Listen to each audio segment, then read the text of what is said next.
Assalamu alaikum. Masu tambaya akan abin da ya shafi toshewar mafitsara. Toshewar mafitsara takan zo ma mutane da dama, takan zo ma mace, takan zo ma namiji.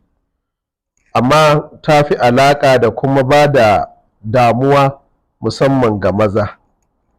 Ko kuma mutum ya yi fitsarin, bacin ya yi fitsarin sai wani ya biyo baya.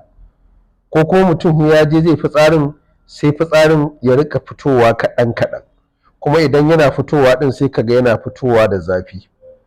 Musamman ga wanda shekarunsu ya fara tafiya. Sai a je a yi gwaji a ce prostate enlargement. Ya zama wani abu daban wanda zai jawo mutum matsala. To wannan shine nake bayani akai, wanda shi wancan dan uwa yayi tambaya, wanda na gaya muku duk tambayar ku in kuka yi zan aje ta kuma zan yi nazari, zan yi bincike. Duk da wasu magungunan mun sha bayani akan su, sai dai kawai yanayin sabuntawa. Ga duk wanda yake da wannan matsalar da na lissafa ta toshewar mafitsara ko zafin fitsarin, ko kuma ya fito da zafi ko maraina su rika zafi, ga abubuwa guda uku da za ku haɗa ku yi amfani da shi. Insha Allahu rabbi duk inda kai wata ɗaya kana dafa wannan shayin kana sha, in Allah ya yarda, in dai ba cewa akai za a je a yi maka surgery, za a yi maka aiki bane a maraina, to in Allah ya yarda za ka rabu da wannan matsala ta toshewar mafitsara. Abubuwan ga su kamar haka. Na farko akwai albasa, to ba albasa ba, ganyen albasa.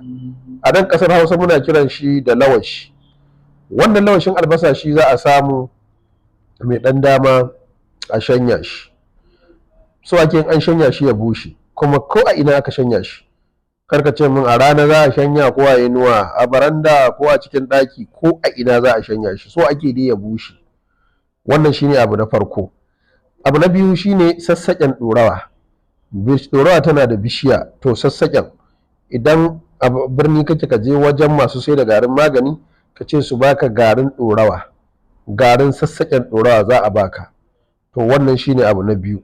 Abu na uku akwai barkono da muka sani, wanda ake dakawa, ake cin ɗan wake da ake cin kalallaɓa, ake waye da shi, wanda yake sa muku basir ɗin nan. To shi barkonon nan, to ba barkonon ba, wannan 'ya'yan cikin barkonon shi za a samu a kaɗan haka, ba da yawa ba. So waɗannan abubuwa guda uku su za a haɗa. Lawashin albasa a shanya shi ya bushe, sai garin sassaƙen ɗorawa, sai ya zamanto an sa 'ya'yan barkono. Bari muku wannan haɗin.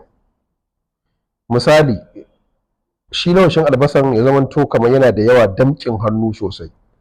An aka shanya shi ya bushe ba zai wuce rabin gwangwani ba. Shi kuma garin ɗorawa, sassaƙen ɗorawa, za a samu gwangwani ɗaya. Shi kuma 'ya'yan barkono za a samu wato cokali ƙarami. 'Ya'yan sai a haɗa su gaba ɗaya, sai a niƙe su ko a dake su gaba ɗaya su zama gari. So an niƙe su an daka su, shikenan sai ka samu wani guri ka zuba. So wannan shine za ka riƙa ɗiban ƙaramin cokali. In ka ɗibi ƙaramin cokali sai ka zuba a cikin tukunya ko abin dafa abu, sai ka zuba ruwa fiye wata guda uku. Fiye wata guda uku. Garin maganin ƙaramin cokali. Sai ka dafa shi sosai ya dahu. In ya dahu sai ka sauke, sai a bashi sai ya huce, ya yi sanyi.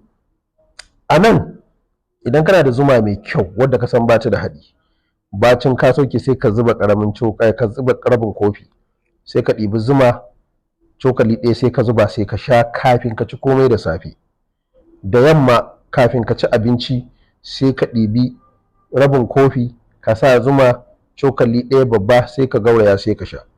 Haka za ka ci gaba da shan, ya ƙare sai kuma a ƙara ɗiba.